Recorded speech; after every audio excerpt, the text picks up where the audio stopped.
Heart, si Kish nga pala. Kaya na mag-alala. Sabi ko ng lahat sa kanya. Pati ang ilang araw naming pananatili dito.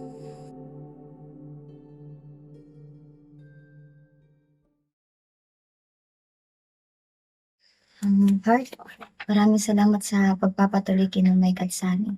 Utang na loob ko yung pagpapatuloy mo sa kanila. Wala yun. Kailangan nila ng tulong kaya tinulungan ko sila.